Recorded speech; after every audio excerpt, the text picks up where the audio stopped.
어떤 장로들과 한 변호사 더둘러 함께 내려와서 총독 앞에서 바울을 고발하니라.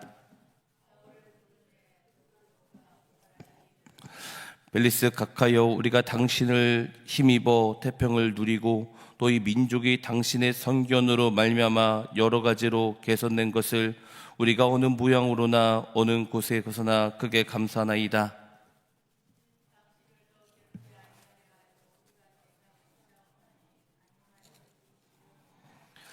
우리가 보니 이 사람은 전염병 같은 자라 천하에 흩어진 유대인을 다 소유하게 하는 자요 나사렛 이단의 우두머리라.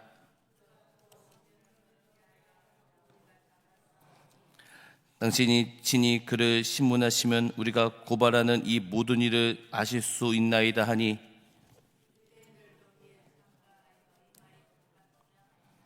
총독이 바울에게 머리로 표시하여 말하라 하니, 그가 대답하되 당신이 여러 해 전부터 이 민족의 재판장 된 것을 내가 알고 내 사건에 대하여 기꺼이 변명하나이다.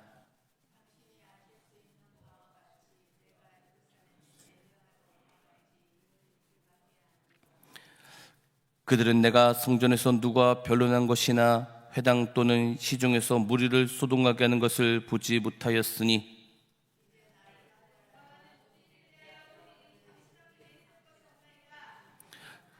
그러나 이것을 당신께 고백하리이다. 나는 그들이 이단이라는 도를 따라 조상이 하나님을 섬기고 율법과 선지자들의 글에 기록된 것을 다 믿으며,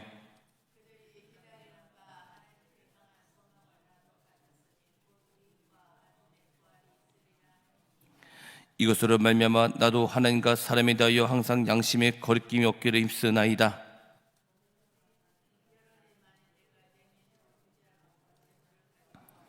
드리는 중에 내가 결례를 행하였으므로 무인도 없고 쏘는 없이 성전에 있는 것을 그들이 모았나이다. 그러나 아시아로부터는 어떤 유대인들이 있었으니,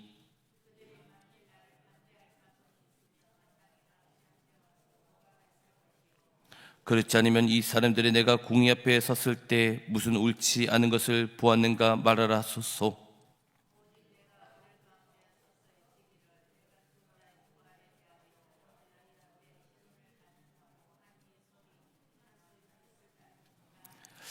벨리스가 이 도에 관한 것을 더 자세히 아는 고로 연겨 이르되, 천부장 루시아가 내려오거든 너희를 처결하리라 하고,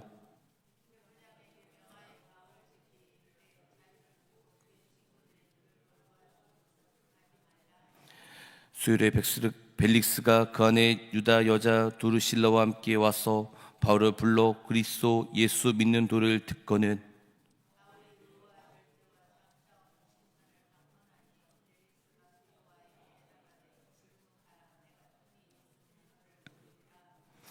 동시에 또 바울에게서 돈을 받을까 바라는 고로 더 자주 불러 같이 이야기를 하더라. 이때가 지낸 후 보르기오 베스도가 벨리스의 소임을 이어받으니 벨리스가 유대인의 마음을 얻고자 하여 바울을 구려하여 두니라. 아멘. 우리 금주의 말씀 로마서 8장 31절에서 32절 말씀. 그런즉 일에 대하여 우리가 무슨 말하리요? 만약 하나님이 우리를 시하면 누가 우리를 대적하리요? 자기 아들을 아끼지 아니하시고 모든 사람을 위하여 내주시니가 어찌 그 아담께 모든 것을 우리에게 주시지 않겠느냐. 아멘. 로마서 8장 31절에서 32절 말씀. 오늘 본문은 사도 바울이 총독 벨리스 앞에서 재판을 받는 장면입니다. 그래서 사도행전 24장 1절에 보면 다세우의 대제사장 아나니아가 이렇게 있는데, 여기서 보시면 이 대제사장 아나니아가 이 장로들과 변호사를 데리고 와서 바울을 고발합니다. 근데 누가 고발합니까? 바로 대제사장입니다. 당시 대제사장은 유대인 사이에서 가장 높은 종교 지도자였습니다. 그런데 그가 하나님의 사람인 바울을 고발하고 있습니다. 하나님 믿는 이 대제사장이 바울을 고발하고 있습니다. 이 모습을 보면 우리는 중요한 사실을 하나 깨닫게 됩니다. 이 겉모습만 보고는 사람을 판단할 수 없다라는 것입니다. 성경은 사탄도 광명의 천사로 가장한다라고 말씀하고 있습니다. 사탄은 무서운 괴물처럼 나타나는 것이 아닙니다. 오히려 선한 모습으로, 친절한 모습으로, 좋은 말로 다가오는 경우가 많습니다. 그래서 구약 성경을 보면 니에미아가 나오는데, 니에미아에서 보면 도비아라는 사람이 나옵니다. 도비아는 하나님을 대적했던 자였고 성전을 지었던 것을 방해했던 자였습니다. 그런데 니에미아 6장 19절에 보면 도비아의 사람들의 선행을 이야기하고 있습니다. 도비아도 좋은 일을 했다는 것입니다. 겉으로는 좋아 보였습니다. 그러나 결국 그는 하나님을 대적하는 사람이었다는 것입니다. 그래서 우리는 분별력이 더욱 필요합니다. 특별히 마지막 시대는 더욱 그렇습니다. 무엇보다 우리가 분별을 위해서는 말씀 위에 굳게 서야 됩니다. 진짜 돈을 감별하는 사람들은 가짜 돈을 연구하지 않는다고 합니다. 진짜 돈만 계속 보고 만지다 보면 가짜가 들어왔을 때 바로 알아본다고 합니다. 마찬가지입니다. 우리가 하나님 말씀을 계속 읽고 암송하고 묵상하면 그 진리신 말씀이 내 안에 가득하게 됩니다. 그렇게 되면 거짓을 분별할 수 있게 됩니다. 분별은 저절로 생기지 않습니다. 말씀이 내 안에 가득할 때 분별력이 생기는 것입니다. 그러므로 성경을 가까이 하십시오. 성경을 내 안에 가득 채우면 거기서부터 분별력이 나오는 것입니다. 항상 말씀으로 하나님과 교제하시기 바랍니다. 그래서 하나님께서 그렇게 할 때 우리에게 영적인 분별력을 주시는 것입니다. 목사든 장로든 집분 어떤 소용없습니다. 여러분, 하나님 말씀을 보지 않으면 그는 가짜가 될 수밖에 없습니다. 그렇기 때문에 여러분, 사람들의 말에 속지 마십시오.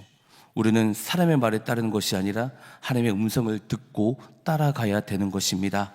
사도행 24장 9절에 보면 무슨 내용이냐면 변호사 더블로가 바울을 고발합니다. 근데 5절에 보면 우리가 보니 이 사람은 전염병 같은 자라 있는데 바울을 향하여 전염병 같은 사람이라고 말합니다. 그러니까 바울이 가는 곳마다 복음이 전파되었던 것입니다. 그래서 바울에게 전염병 같은 사람이라고 말하고 있습니다. 그래서 바울이 가는 곳마다 사람들이 예수님을 믿었습니다. 바울이 가는 곳마다 교회가 세워졌습니다. 바울을 만난 사람들은 하나님을 더욱 사랑하게 되었습니다. 우리도 마찬가지입니다. 우리도 복음의 전염병 같은 사람이 되어야 됩니다. 그래서 우리를 통하여 누군가 예수를 믿어야 됩니다. 우리를 통하여 누군가가 말씀을 읽게 되어야 됩니다. 우리를 통하여 누군가가 기도하게 되어야 됩니다. 그래서 내가 만나는 사람이 나를 만나면 하나님을 더욱 사랑할 수 있도록 만들어야 됩니다. 그렇게 되면 누구든지 만나면 하나님과 교제하세요 하고 건면해야 됩니다. 그래서 사람을 만나면 또 우리가 하나님이 어떤 분인지 바울처럼 자랑해야 되는 것입니다. 또 당시 바울의 모습을 보면 너무도 억울한 상황이 있었습니다. 권력을 가진 사람들에게 고발을 당하고 있었습니다. 말 잘하는 변호사에게 공격을 받고 있었습니다. 사람의 눈으로 보면 매우 불리한 상황이었습니다. 그러나 주님께서 이미 이러한 상황을 말씀하셨습니다. 그래서 마가복음 13장 11절에 보시면 무엇이든지 그때 너에게 주시는 그 말을 하라. 말은 이는 너희가 아니요 성령이시라 말씀하셨는데 주님은 환난의 때를 알고 계셨습니다. 그래서 억울한 일을 당할 걸도 알고 계셨습니다. 그러나 걱정하지 말라고 제자들에게 말씀하셨습니다. 왜냐하면 그렇게 환난과 역경과 어려움이 올 때 성령께서 함께 해주시기 때문이다 라고 말씀하십니다. 여러분, 성령님은 우리 가운데 지혜를 주십니다. 또 성령께서 우리 가운데 입술을 주장하십니다. 그렇기 때문에 우리가 평소에 늘 하나님 말씀 가운데 늘 동행해야 됩니다. 그래서 우리의 평소에 하나님 말씀을 내 안에 가득 채워야 됩니다. 그렇게 될 때 그 말씀이 성령께서 나를 인도하시고 또 무엇을 말씀하실 것인지 알게 하시고 나를 깨닫게 하시고 나를 인도하신다는 것입니다. 여러분, 그렇기 때문에 내가 지금 하나님과 동행하고 말씀을 묵상하는 것이 너무도 중요합니다. 여러분, 그러므로 늘 말씀을 읽으면서 정말 성령과 동행해야 됩니다. 우리가 말씀을 붙잡을 때 환난 날에 성령께서 우리 가운데 말씀을 하시기 때문입니다. 이제 본문의 후반부를 보겠습니다. 24절 25절에 보면 벨릭스 아내 두루실라와 함께 바울을 불러 복음을 듣습니다. 그리고 25절에 보면 이렇게 말씀하십니다. 바울이 의와 절제와 장차 오는 심판을 강론하니 벨리스가 두려워하여 이렇게 있는데, 이 벨리스라는 사람이 말씀을 듣고, 바울이 말하는 말씀을 듣고 두려워했습니다. 자신의 죄를 깨달았습니다. 심판이 있다는 사실도 알게 되었습니다. 그러나 문제가 있었습니다. 거기서 끝났다는 것입니다. 회개하지 않았습니다. 돌이키지 않았습니다. 변화되지 않았습니다. 사랑하는 성도 여러분, 이것이 오늘 가장 중요한 교훈입니다. 우리가 하나님의 말씀을 읽을 때, 우리가 말씀을 들을 때 혹시 마음이 찔립니까? 제가 죄를 깨닫게 됩니까? 그렇다면 거기서 멈추면 안 됩니다. 회개해야 되고, 회개라는 것은 죄를 끊으라는 소리입니다. 하나님께 돌아와야 됩니다. 근데 벨리스는 이 말씀, 바울이 얘기했던 그 말씀을 두려워했지만 회개하지 않았습니다. 그래서 결국 변화되지 못했다라는 것입니다. 여러분, 죄는 암과 같습니다. 암이 발견됐는데 아프다고 치료를 받지 않으면 결국 더 커지게 됩니다. 죄도 마찬가지입니다. 죄를 깨달았다면 십자가 앞으로 나가야 됩니다.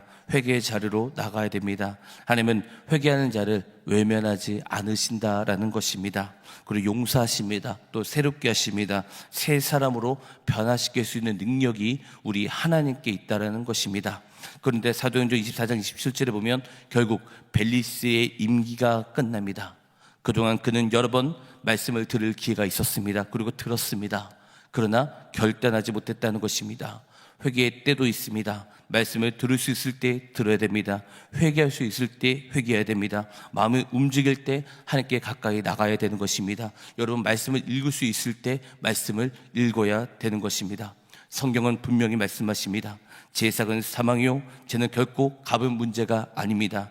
하나님은 거룩한 분이십니다. 그리고 죄를 심판하는 분이십니다. 그렇다면 누가 우리를 구원할 수 있습니까? 누가 하나님의 진노와 심판으로부터 우리를 구원할 수 있습니까? 오직 예수 그리스도뿐입니다. 예수님은 우리의 죄를 대신 지시고 십자가에서 죽으셨습니다. 우리가 받아야 할 저주를 대신 받으셨습니다. 우리가 받아야 할 심판을 대신 담당하셨습니다. 그래서 십자가는 단순한 사건이 아닙니다. 하나님의 사랑이 나타난 사건입니다. 하나님의 은혜가 나타난 사건입니다. 제가 얼마나 무서운지를 보여주는 사건이 바로 십자가였습니다. 예수님께서는 십자가에서 외치셨습니다. 나의 하나님 어찌하여 나를 버리셨나이까? 그 고통이 얼마나 컸으면 그렇게 외치겠습니까? 그런데 하나님께서는 우리를 위하여 구원하시기 위하여 독생자를 내어주셨습니다. 우리를 살리기 위하여 아들을 십자가에 내어주신 것입니다. 그럼 우리는 십자가를 가볍게 생각해서는 안 됩니다. 머리로만 알아서는 안 됩니다. 심령으로 이 십자가의 사건을 믿어야 됩니다. 그래서 바울이 외칩니다. 나의 심령으로 섬기는 하나님, 심령으로 하나님을 섬겨야 됩니다. 마음으로 받아들여야 됩니다. 십자가를 깊이 묵상할수록 하나님의 사랑을 알게 됩니다. 십자가를 깊이 묵상할수록 제가 얼마나 무서운지도 알게 됩니다. 그래서 나를 대신하여 저주를 받으신 예수님을 바라볼 때 우리는 죄를 미워하게 됩니다. 그리고 하나님을 더욱 사랑하게 된다는 것입니다. 그래서 사랑하는 성도 여러분, 우리는 하나님의 은혜를 많이 들었습니다. 십자가 이야기도 수없이 들었습니다. 근데 어느 순간 십자가를 머리로만 믿고 심령으로 느끼지 못하는 모습이 우리 안에 있을 수 있습니다. 그래서 오늘 다시 십자가 앞으로 나가야 됩니다. 오늘 다시 회개의 자리로 나가야 됩니다. 오늘 다시 예수 그리스도의 은혜를 여러분 붙잡아야 됩니다. 말씀을 들을 때 여러분 회개할 수 있을 때, 돌이킬 수 있을 때 회개해야 되고, 마음에 찔릴 때, 죄를 깨달을 때 그때 여러분 회개하며 십자가를 붙잡아야 됩니다. 여러분 말씀을 정리하도록 하겠습니다. 첫 번째, 사람이 선행을 많이 한다고, 말을 잘한다고 해서 좋은 사람이라고 생각하지 마십시오. 여러분 분별해야 됩니다. 여러분 그렇기 때문에 사람의 말을 따르는 것이 아니라 하나님의 음성을 듣고 따라가야 됩니다. 두 번째, 지금 내 안에 말씀이 여러분 가득 채워야 됩니다. 우리가 성령의 음성을 듣는다고 이야기를 합니다. 그런데 여러분 성령의 음성은 내 안에 하나님이 말씀이 가득 찰 때 그 말씀이 기억나게 하시고 생각나게 하시고 나를 이끄시는 것입니다. 물론 하나님께서는 우리 가운데 초자연적으로 말씀할 수 있다고 저는 믿습니다. 왜냐하면 하나님은 크신 하나님이시기 때문입니다. 그러나 우리 마음 가운데 하나님 말씀이 없으면 어떻게 분별할 수 있겠습니까?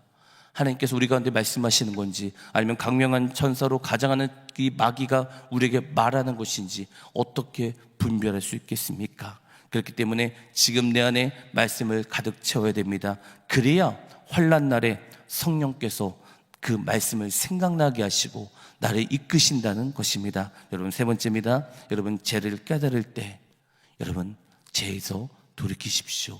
회개하십시오. 때가 있습니다. 그래서 우리 모든 성도님들이 정말 하나님 뜻대로 사는 자들이 되길 주름으로 축원합니다. 기도하겠습니다. 하나님 아버지, 감사합니다. 우리 성도님들 주 예수 놀려드립니다. 이 마지막 시대 가운데 하나님을 사랑하고 하나님 뜻 가운데 살아갈 수 있는 우리 귀한 우리 성도님 될 수 있도록 붙들어 주시옵소서. 감사하며 예수 이름으로 간절히 기도드립니다. 아멘. 하늘에 계신 우리 아버지 이름을 거룩하게 하시며 아버지 나라가 오게 하시며 아버지 뜻이 하늘에서와 같이 땅에서도 이루어지게 하소서. 오늘 우리에게 일용할 양식을 주시고 우리가 우리에게 잘못된 사람을 용서해 준 것 같이 우리 죄를 용서하여 주시고 우리를 시험에 빠지지 않게 하시고 악에서 구하소서. 나라와 권능과 영광이 영원히 아버지의 것입니다. 아멘. 우리 말씀을 기억하시면서 주여 한번 부르시고 같이 기도했으면 좋겠습니다. 주여. 오 아버지 하나님 감사합니다. 이 시간 하나님 아버지 주일날 하나님께 나와서 이렇게 예배할 수